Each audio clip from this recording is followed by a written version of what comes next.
गुरवे गौरचन्द्राय राधिकायै तदालये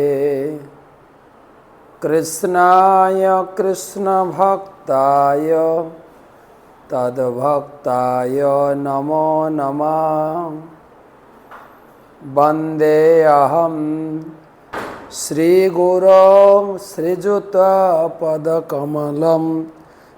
श्रीगुरून् वैष्णवांश्च श्रीरूपं साग्रजातं सहगण रघुनाथान्वितं तं सजीवं साद्वैतं सावधूतं परिजनसहितं कृष्ण चैतन्यदेवं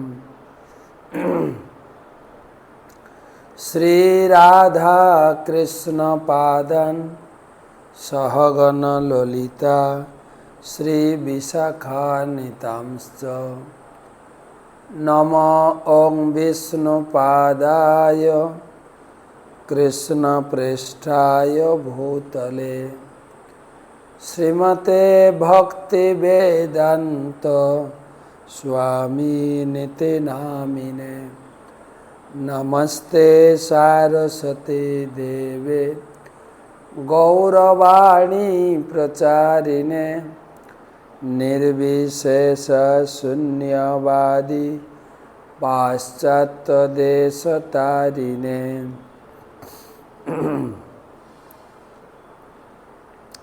आजानुलंबित भुजौ कनकावदातौ संकीर्तनैकपितरौ कमलायताक्षौ विश्वम्भरौ द्विजवरौ जुगधर्मपालौ वन्दे जगत्प्रियकरौ करुणावतारौ।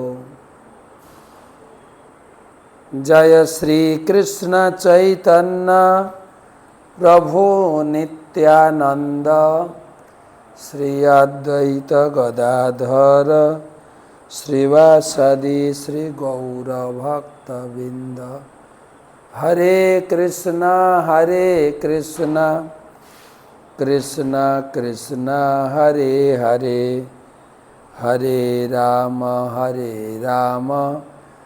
राम राम हरे हरे।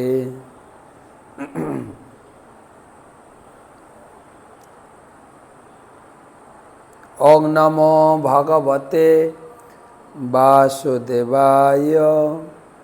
ओम नमो भगवते वासुदेवाय। ओम नमो भगवते वासुदेवाय। नारायणं नमस्कृत्य नरं चैव नरोत्तमं देवीं सरस्वतीं व्यासं ततो जयम् उदीरयेत्। तमादिदेवं करुणानिधानं तमालवर्णं सुहितावतारम् अपार संसार समुद्र सेतुं भजामहे भागवत स्वरूपम। ग्रंथराज श्रीमद् भागवत महापुराण षष्ठ स्कंधे षोडश अध्याय। आज के द्वितीय क्लास भगवानेर संगे राजा चित्रकेतुर साक्षात्कार प्रसंगे आज के चित्रकेतु महाराजेर मृत पुत्रेर मुखे तत्व कथा सुनब। मृत व्यक्ति की करे तत्व कथा बोलबेन से एक आश्चर्य काहिनी अवलम्बने आज के आमादेर 1338तम भागवत रसमाधुरी सेमिनारे सबाइके जानाई सुस्वागतम। সেই সঙ্গে গুরুদেবের চরণে প্রণাম নিবেদন করে তার অহিতুকী কৃপা আশীর্বাদ প্রার্থনা করি। नमो ओं विष्णुपादाय कृष्णप्रेष्ठाय भूतले শ্রীমতে জয়পতাকা স্বামিনেতে নামিনে। নম আচার্য পাদায় নিতাই কৃপা প্রদায়িনে। গৌরকথা ধামদায় নগর গ্রাম তারিণে। তো আমরা শুরু করছি দ্বিতীয় শ্লোক থেকে। শ্রী নারদ উবাচ জীবাত্মন পশ্য ভদ্রম তে মাতরম পিতরম চ তে সুহৃদ বান্ধবস্তপ্তা শুচা তৎকৃতয়া ভৃশম।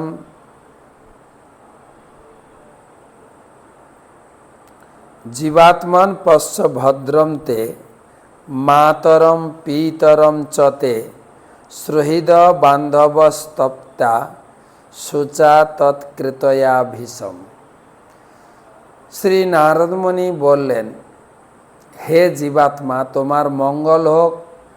তোমার শোকে অত্যন্ত পরিতৃপ্ত তোমার মাতা পিতা, সুহৃদ ও আত্মীয় স্বজনদের দর্শন করো। তো শুরু হচ্ছে এই অধ্যায়ের নাম ভগবানের সঙ্গে চিত্রকেতু মহারাজের সাক্ষাৎকার। সেই প্রসঙ্গে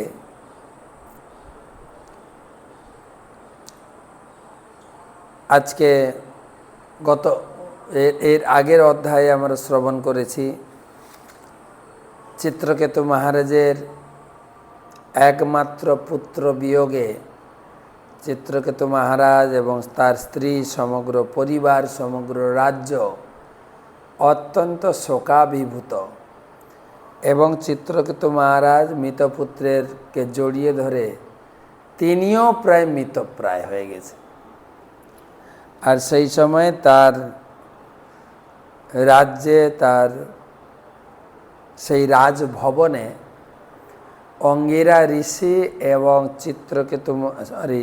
অঙ্গিরা ঋষি এবং নারদ মুনির আগমন।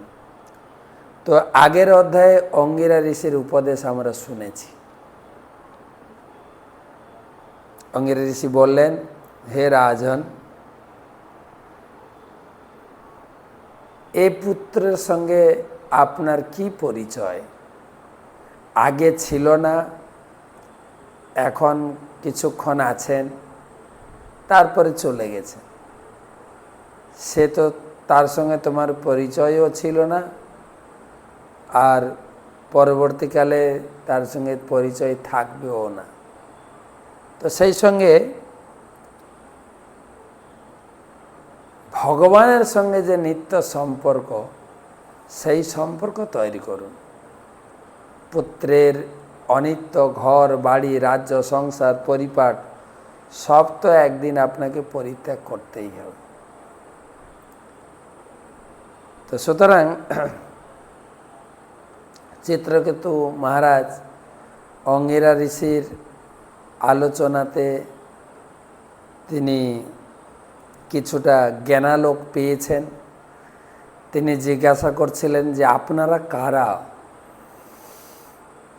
এই আমার অগাধ দুঃখের সময় সান্ত্বনা প্রদান করতে এসেছেন।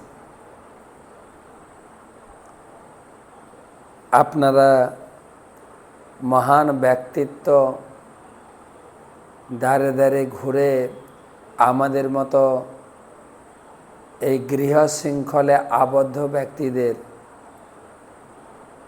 জ্ঞানের আলোক প্রদান করছেন। তো অঙ্গিরা ঋষি এবং নারদ মুনি পরিচয় প্রদান করেছিলেন।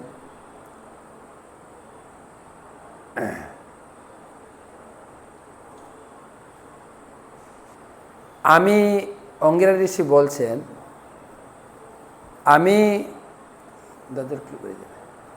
আমি এসেছিলাম তখনই আপনাকে জ্ঞানালোক প্রদান করতে, কিন্তু তখন আপনি পুত্র প্রাপ্তির জন্য এতটাই কি বলা যায় উদ্বিগ্ন ছিলেন, আমি যাতে একটা পুত্র পেতে পারি। সেই জন্য সেই সময় আমার জ্ঞান দেওয়া সম্ভব হয়নি। তবে এখনই উপযুক্ত সময়,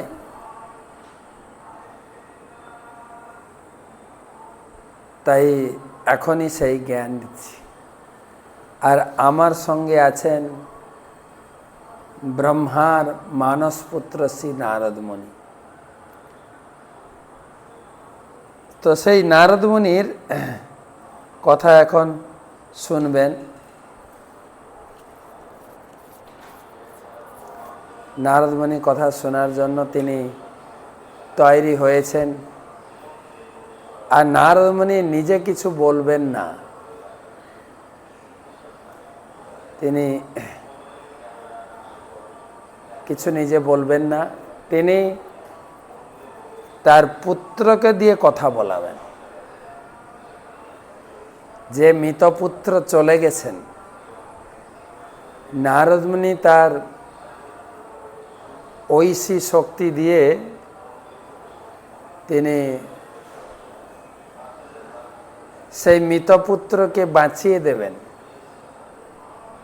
বাঁচানোর পরে মৃত পুত্রকে দিয়ে কথা বলাবেন।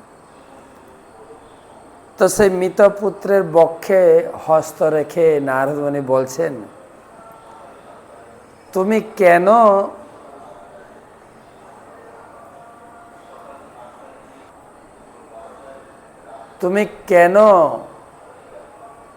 তোমার পিতা মাতা আত্মীয় স্বজনকে ত্যাগ করে চলে যাচ্ছ?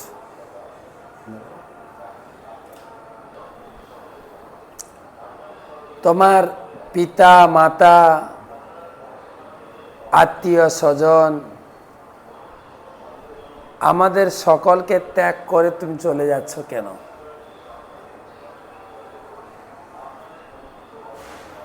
আর দেখেন পরের শ্লোকে বলছে, কলে বরম স্বামী বিশ্ব কলে বরম সমাবিশ্য শেষ মায়ু সুহৃদ বৃত ভ্রমক্ষ ভোগান পিতৃপত্যান অধিষ্ঠিত নিপাসনম কলেবরম সমাবিশ্য শেষ মায়ু সুহৃদ বৃত ভ্রমক্ষ ভোগান পিতৃপত্যান অধিষ্ঠিত নিপাসনম। যেহেতু তোমার অকাল মৃত্যু হয়েছে, তাই তোমার আয়ু এখনো অবশিষ্ট আছে। অতএব তুমি তোমার দেহে প্রবেশ করে বন্ধু বান্ধব ও আত্মীয় স্বজন পরিবৃত হয়ে অবশিষ্ট আয়ুষ্কাল ভোগ করো। তোমার পিতৃ প্রদত্ত রাজ সিংহাসন এবং সমস্ত ঐশ্বর্য গ্রহণ করো। বলছেন তুমি আর কিছুদিন বেঁচে থাকো, আর কিছুক্ষণ তুমি বেঁচে থাকো, আর দেখবো বেঁচে যাবে। কিন্তু সে বেঁচে যাবে। আপনি মনে করুন এটা সম্ভব হয় নাকি? হতে পারে। শ্রী চৈতন্য মহাপ্রভু শ্রীবাস অঙ্গনে যখন কীর্তন করছিলেন, শ্রীবাস ঠাকুরের পুত্র মারা যান। চৈতন্য চরিতামৃতে যে কাহিনী শোনা যায়। আর তখন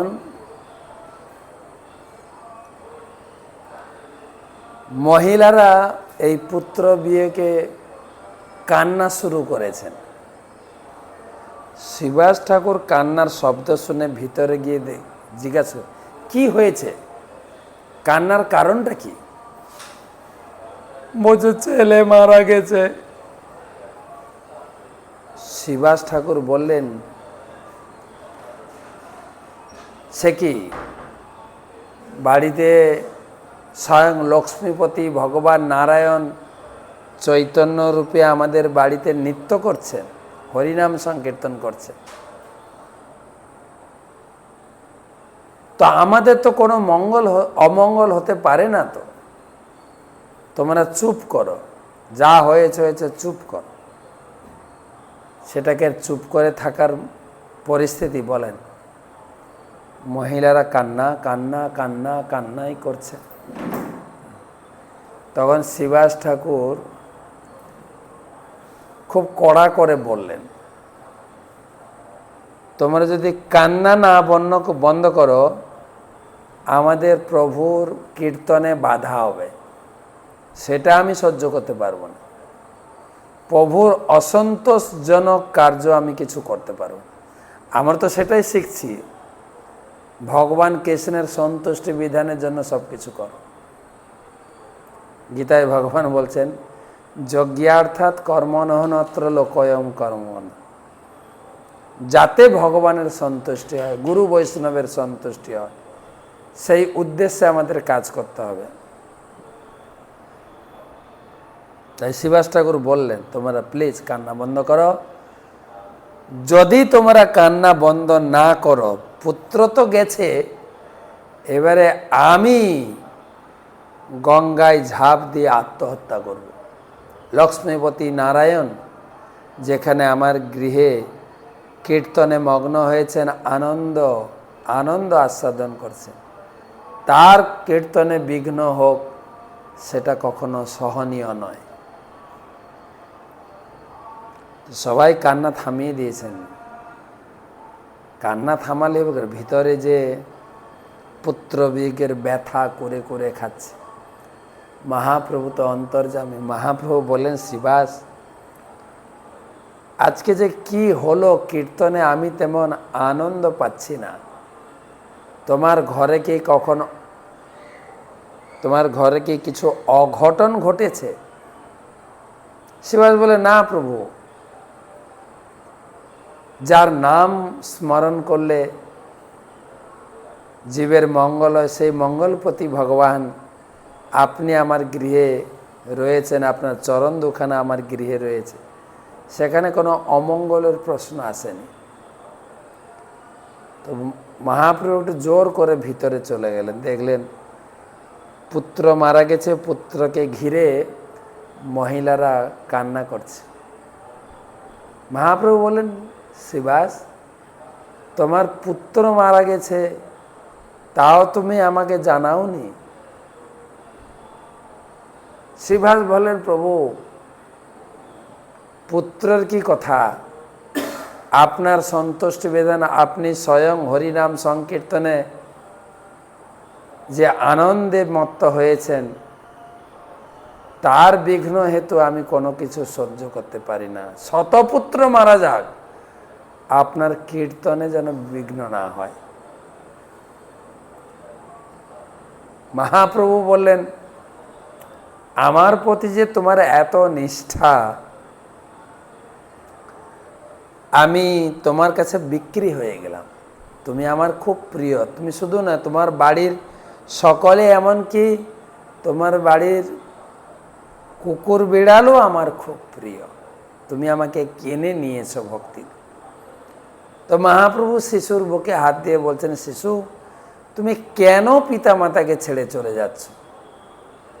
শিশুর সঙ্গে সঙ্গে বেঁচে উঠে বসলেন, মহাপ্রভুকে প্রণাম করলেন যে, প্রভু, কে কার মাতা পিতা, কে কার মাতা, কে কার পিতা? জন্মে জন্মে অনেক মাতা পিতা পেয়েছি, কিন্তু আমার সৌভাগ্য এই বাড়িতে জন্মগ্রহণ করে আপনার চরণ দর্শন, আপনার মুখে হরিনাম সংকীর্তন করে আমি আমার জীবনকে সার্থক করতে পেরেছি। বলতে বলতে আবার মৃত্যুর কোলে ঢলে পড়লেন।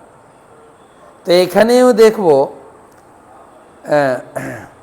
নারদমুনি সেই শিশুকে ফিরিয়ে আনবেন, আবার তত্ত্ব কথা বলিয়ে তাকে আবার বিদায় দেবেন।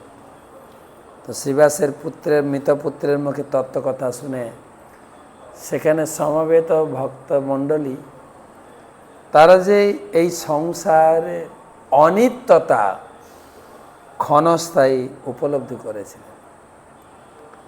তো নারদমুনি সে শিশুর বুকে হাত দিয়ে বলছেন, বৎস, মাতা পিতা আত্মীয় স্বজনকে দুঃখ দিয়ে তুমি চলে যাচ্ছ কেন? তোমার আয়ু এখনো আছে, তুমি ফিরে আসো, পিতামাতার সঙ্গে তুমি বাৎসল্য রস আস্বাদন করো এবং পিতার অফুরন্ত রাজ্য তুমি ভোগ করো। শ্রীজীব উবাচ কস্মিন জন্মনি অমিম্যহ্যম পিতর মাতর ভবন কর্ম বিভ্রাম্যমাণস্য দেবতীর্যম নিযোনিষু। জীব উবাচ কস্মিন জন্মন্নমি মহ্যম পিতর মাতর ভবন কর্ম বিভ্রাম্যমাণস্য দেবতীর্যম নিযোনিষু। নারদমুনির যোগ বলে জীবাত্মা কিছু কালের জন্য তার মৃত শরীরে পুনঃ প্রবেশ করে। নারদমুনির অনুরোধের উত্তর দিয়েছিলেন, আমি আমার কর্মফলের ফলে এক দেহ থেকে আরেক দেহে দেহান্তরিত হচ্ছি, কখনো দেবজনিতে, কখনো নিম্ন স্তরের পশুজনিতে, কখনো বিকলতা রূপে এবং কখনো মনুষ্যজনিতে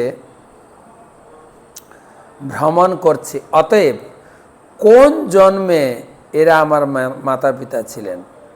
প্রকৃতপক্ষে কেউই আমার মাতা পিতা নয়। আমি কিভাবে এই দুই ব্যক্তিকে আমি মাতা পিতা রূপে গ্রহণ করতে পারি? নারদ মুনির প্রশ্নের উত্তর দিচ্ছেন যে তুমি তোমার মাতা পিতা আত্মীয় স্বজনকে দুঃখ দিয়ে চলে যাচ্ছ কেন? তখন সেই শিশু বলছেন, কোন জন্মের মাতা পিতা? তার মানে অনেক জন্ম আমরা মাতা পিতা পেয়েছি। এখানে বলছেন দৈবক্রমে কর্মের ফলে এক দেহ থেকে আরেক দেহ থেকে কখনো পশু, কখনো দেবতা, কখনো মনুষ্য, মন্ত্রী, কখনো প্রজা, কখনো রাজা ঘুরছি। কোন জন্মের পিতামাতা এনারা?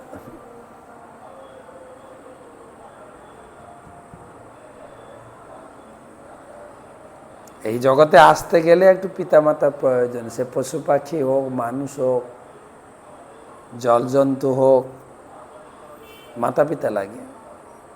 তাই আসার জন্য মাতা পিতা পেয়েছি। ইনারা কোন জন্মের মাতা পিতা?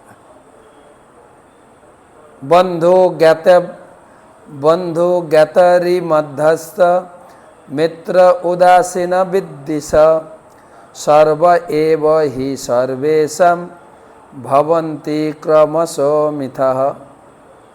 বন্ধু জ্ঞাতরি মধ্যস্থ মিত্র উদাসীন বিদ্বিষ সর্ব এব হি সর্বেষাম ভবন্তি ক্রমশো মিথ।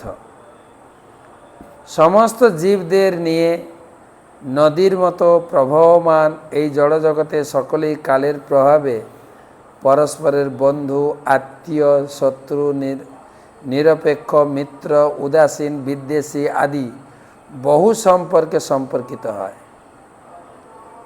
এই সমস্ত সম্পর্ক সত্ত্বেও কেউই প্রকৃতপক্ষে কারো সঙ্গে নিত্য সম্পর্কে সম্পর্কিত নয়।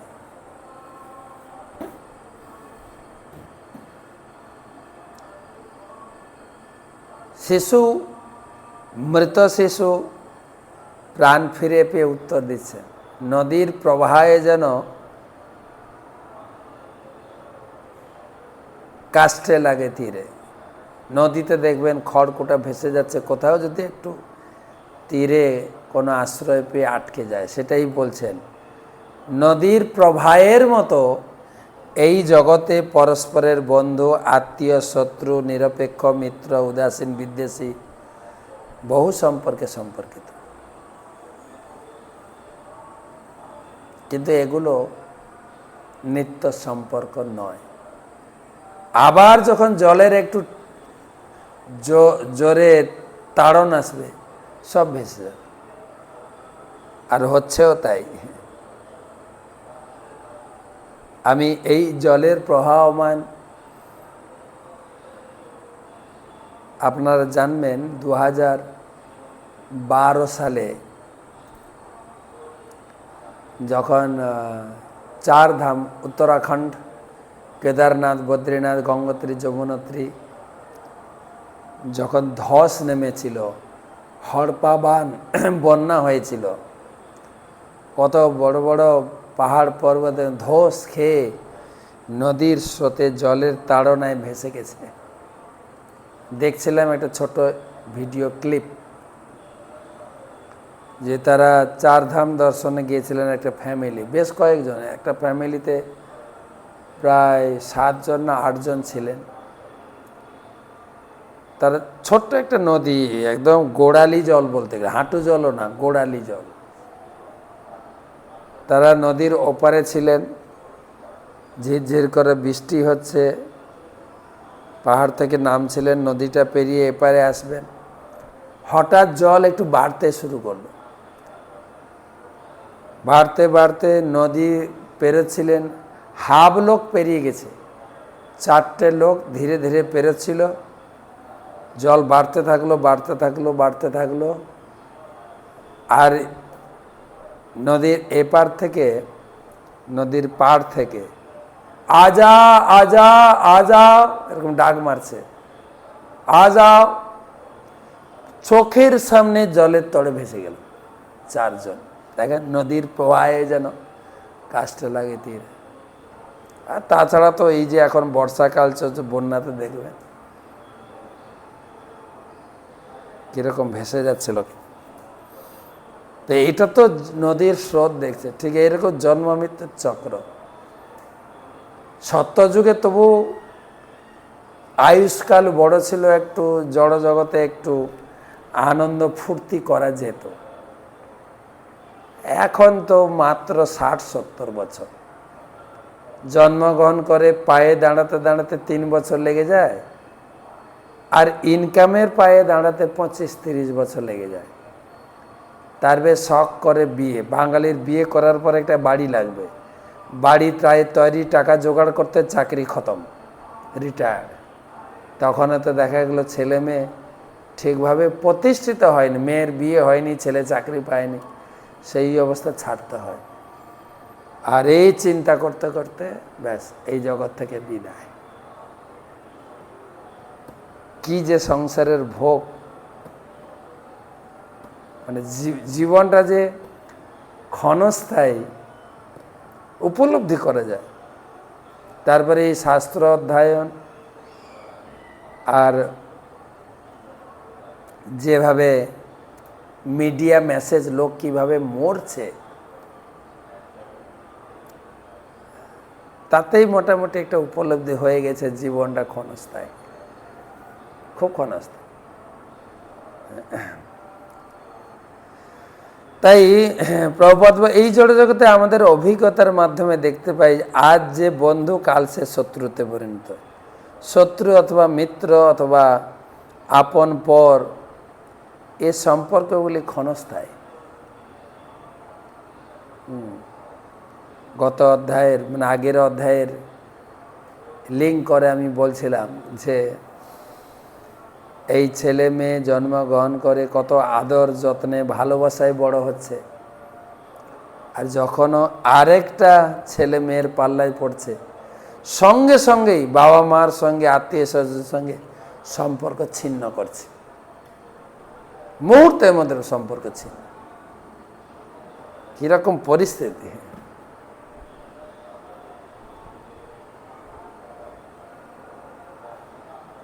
এমনকি চাইছে না যে যদি বাবা মার সঙ্গে সম্পর্ক রাখি তাহলে এই ছেলেটার সঙ্গে, এই মেয়েটার সঙ্গে বিয়ে হতে দেবে না। তো সেজন্য এই শিশু বলছেন, আমাদের এই শত্রু মিত্র, পিতা পুত্র, এই সম্পর্কগুলো খুবই ক্ষণস্থায়ী। কমল দল জল জীবন টলমল, ইচ্ছে কি আছে পরতি তীরে। কবিগণ গান গেয়ে গেছেন। জীবনটা পদ্মে পাতার জলের মতো। দেখবেন পদ্ম পাতায় যখন জল থাকে, বৃষ্টির জল পড়ে, পাতা হাওয়াতে নড়লে জলও নড়তে থাকে, জলেরও স্থিরতা নেই। কমল দল জল জীবন টলমল। আজকে রাস্তাঘাটে জীবন খুবই বিপন্ন। ঘর থেকে বেরোলে যে কেউ ঘরে ফিরে আসবে সেইটুকুও ভরসা নেই। প্রায় দেখা যায় নেট দুনিয়াতে এই ছেলেটা নিখোঁজ হয়ে গেছে, এই মেয়েটা নিখোঁজ হয়ে গেছে, শোনা যায়। তো মূল কথা হচ্ছে চিত্রকেতু রাজার কাহিনী তো একটা রূপক। আমাদের জীবনটা এরকম, আমাদেরই জীবন আমাদেরকে আমাদের কি বলা যায়, অভিজ্ঞতাতে আঙ্গুল দিয়ে ইন্ডিকেট করা আছে যে আমাদের জীবনটা কত ক্ষণস্থায়ী। আমি কার মা, কার বাবা, বা আমি কার সন্তান। আমরা ভগবানের সঙ্গে সম্পর্ক ছিন্ন করে এই জগতে একটা অনিত্য সম্পর্ক গঠন করে বসে আছি। ক্ষণস্থায়ী দেখেন, একটা ছেলে মেয়ের বিয়ে হলে ধর 30 বছরে বিয়ে হয়, 25-30 বছর, দুই বাড়ির সম্পর্ক তৈরি হলো, আর কত জোর 30, তারপরে তো আমিও মারা যাব, মানে ছেলে মেয়ের মা বাবা মারা যেতে শুরু করবে। 30 বছরের সম্পর্ক, তার জন্য কত হানাহানি, কাটাকাটি, আন্দোলন করে নেব, দেখে নেব, কত কিছু বলছি।